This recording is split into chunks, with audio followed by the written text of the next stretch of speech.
Good morning, good morning, good morning, good people. Today is Friday, August 1st. July is over. It's August 1st, 2025. It's about 6 o'clock in the morning, almost 6 o'clock in the morning. Here we are in southwestern Nevada, up in the hills, over the mountain and through the dale. We are once again west of Sin City, east of Death Valley, south of Area 51. We are in Art Bell, George Norrie territory. My name is Edward Bevilacqua, and here we are at Department of Career Services, where our goal is to help. Our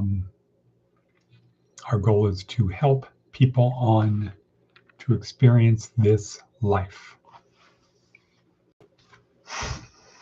Kind of have the porcupine factor going today.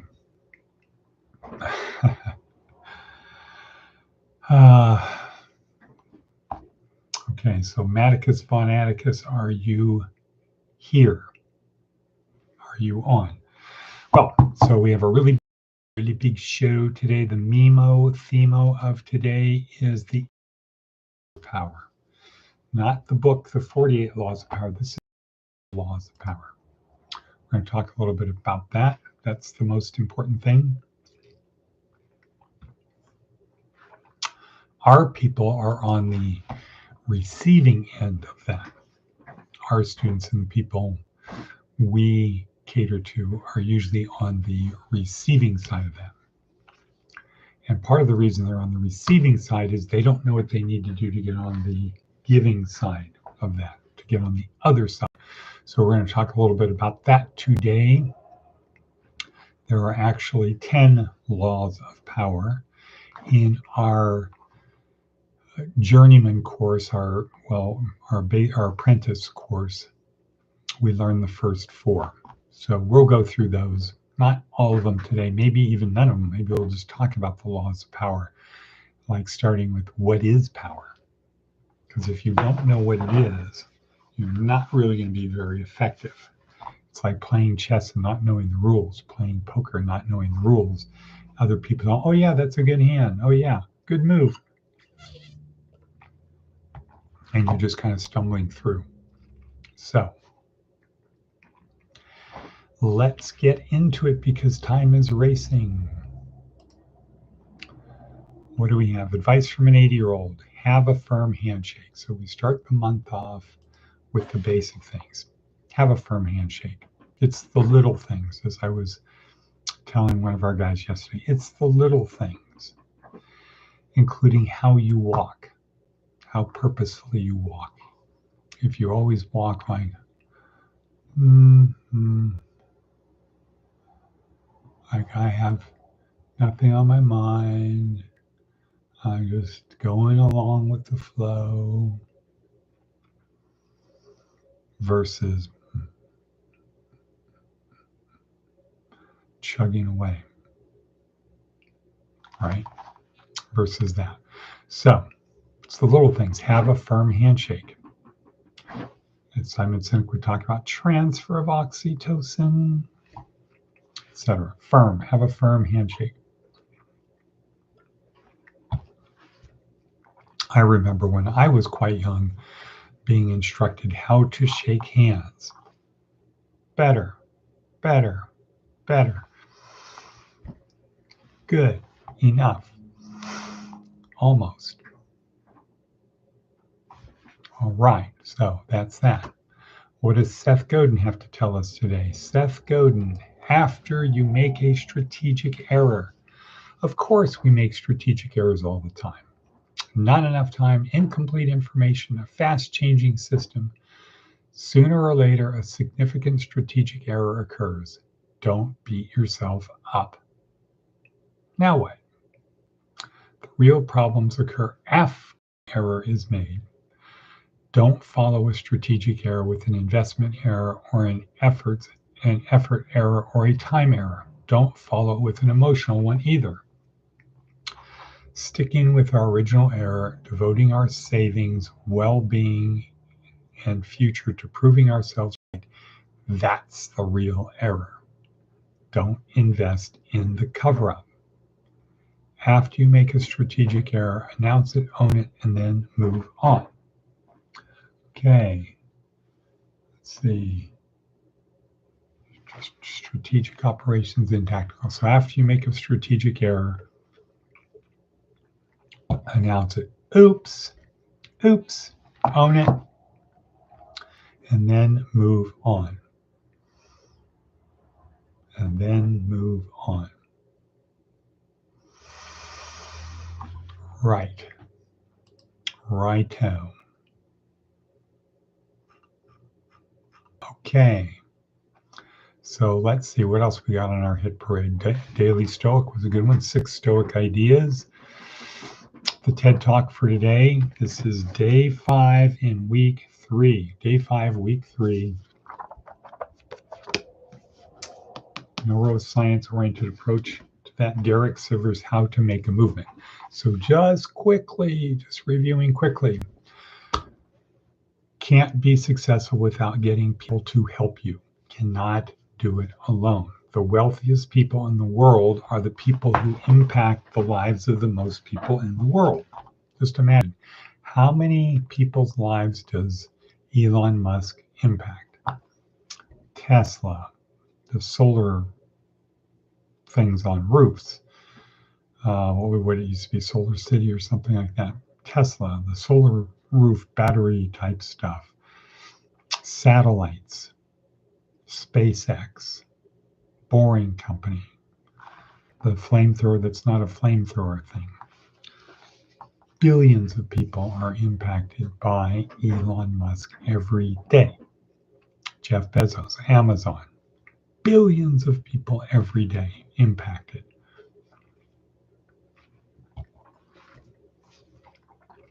Right? The little guy who's living in the park, the homeless guy in the park, no one. We need to work with other people. So Dave Logan, we're all part of the tribe. What's our tribe? Join a tribe, nudge it forward. That's how you get people to help you. Join a tribe, nudge it forward. Generally, you nudge it forward by offering to do something, not trying to get people to do something for you, but it's just say, hey, how can I help? What can I do? What do you need me to do?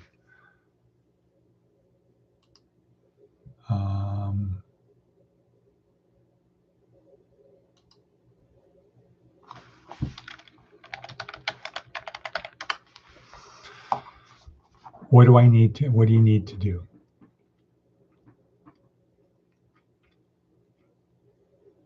So I just had a text. Somebody's out there sort of like panicking, but not really. Okay. Join tribe, nudge forward. When you join a tribe, hey, how can I help? What do I need to do? Number 1. Number 2 is Seth Godin. Tell a compelling story. Find something to change. So Seth Godin thing, find something to change, tell a compelling story, connect the true believers, ignore the non-true believers, and lead them. Okay. How do you tell a compelling story? Well, Simon Sinek tells us. You tell them why we need to change the status quo. Not what we're going to change, not how we're going to change, just why we need to change the status quo. Why the path we're on is not going to work.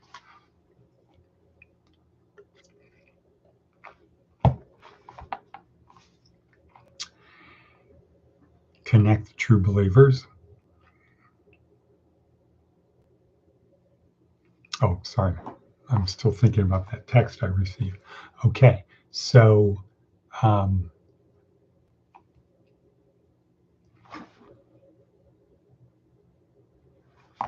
Simon Sinek, How to Tell a Compelling Story. And then the next day, day 4, yesterday, was The Magical Science of Storytelling. That's how to bond with people. So when you tell them the compelling story, they're more likely to do it than not. Today, Derek Sivers wraps it up and shows us all of those steps together, and then brings in a couple other things, like you're the lone nut at first till somebody believes your story, then that first person is the first follower. Their job is to bring in more people. Your job is to keep telling the compelling story. So the first followers become sort of leaders too, because they're the ones who bring in the other followers. The leader is doing what the leader does. The followers are doing that. And is that how it was with Jesus? Yeah, absolutely. His followers were out bringing in others, right? Make disciples of all nations.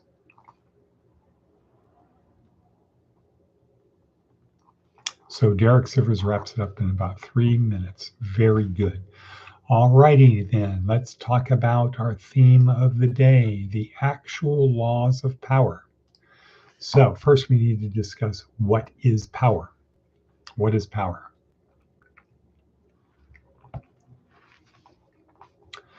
Power is simply the ability to get other people to do what you want.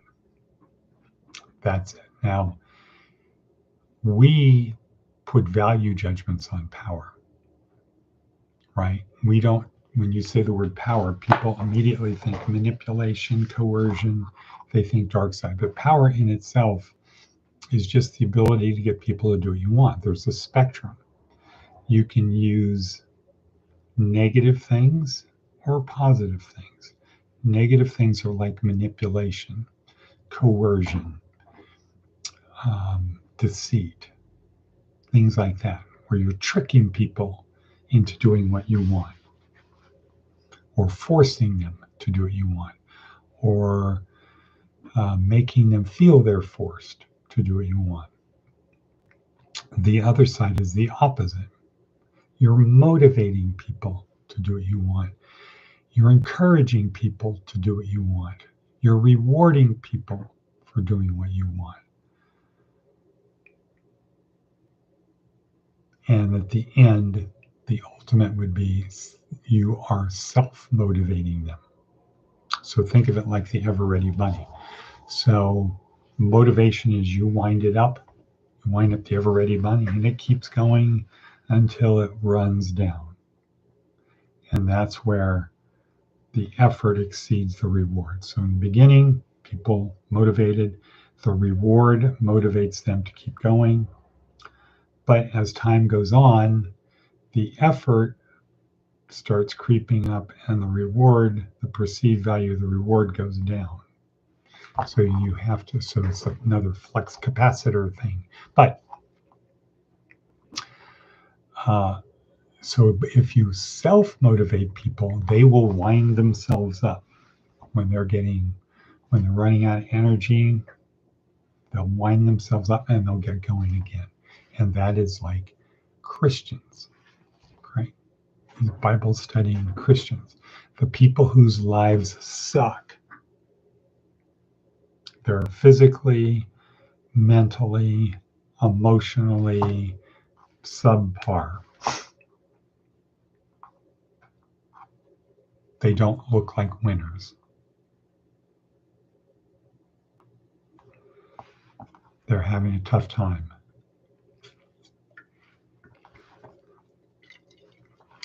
But they go back and they read the Bible and they motivate themselves to keep going for another day, to put up with the 1,000, what is it, the 1,000 mortal, well, it's a Hamlet thing, Hamlet soliloquy thing. Who would bear the whips and squirms of time, the oppressor's wrong, the proud man's contumely? But that the fear of something after death, the undiscovered country from whose bourne no traveler returns, puzzles the will and makes us rather bear those ills we have than fly off to others we know not of. And thus, conscience does make cowards of us all. Okay, so motivation, self-motivation, wind myself up to keep going, to keep fighting the battle every day. Okay, so power is just the ability to get other people to do what you want. It's on a spectrum. We don't deal with the dark side of the force Ours is the positive side, always putting air in tires, not letting air out of their tires. Encourage people, motivate people, etc. Get them to see the bigger picture. So that's what we're going to talk about. And we're going to talk about 4 actual laws of power. The actual laws of power, not the laws of power, not the laws of power. So I just got a text. What is the address again for Rain Man?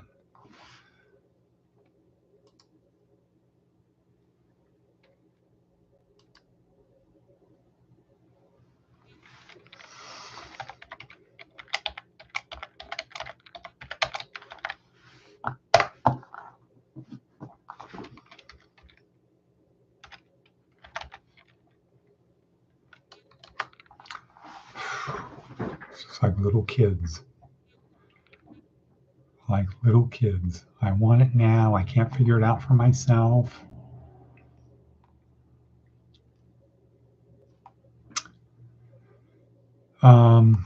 Okay, so the actual laws of power, not the book.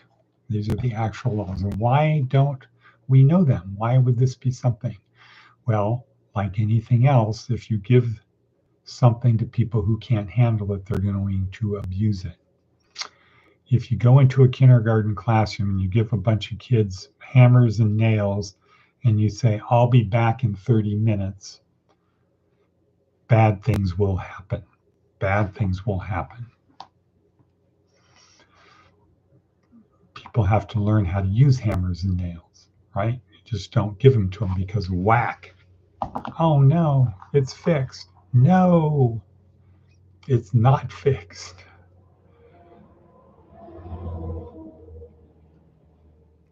So the people who don't know the laws of power generally don't know it because they haven't been taught how to use it. We have to kind of tilt the playing field in our favor in order to win. We need a little bit of an advantage. We need to know the things that the people who are successful know. Either they've been taught it or they learned it. So, 4 laws of power, and they're about how you get people to do what you want without manipulating them or doing anything on the dark side. How do you do it in a positive way? And the reason to not do it the other way is it's not sustainable and it's really costly. If you're motivating people, if you're self-motivating people, you can have an impact on a lot more people than if you are coercing them or manipulating them or holding a gun at their head. So there are practical reasons to not go dark side. There are eternal reasons to not go dark side, which is probably the more important one, but we're in it for the short run. We have a very short-term view of life. So we would probably rather manipulate somebody, harm somebody for a short-term gain than say, no, in the long run, all I need to do is do good. I will do good. That's all you need to do. But the short-term gain, it's easy to use the laws of power to get what you want, but then you'll probably find out what you want, what you thought you want, isn't what you actually want, and it isn't gonna be good. All right. So we're going to end it right there. I guess it's going to be Monday that we're going to have to talk about the laws of power, because tomorrow is what? G School. Tomorrow and Sunday, G School. Might be going to Goldfield Days. All right, with that in mind, let us say and cut. Shivas Shalom. Hello, Miss Trinkle, wherever you is. Bonk. And I'll say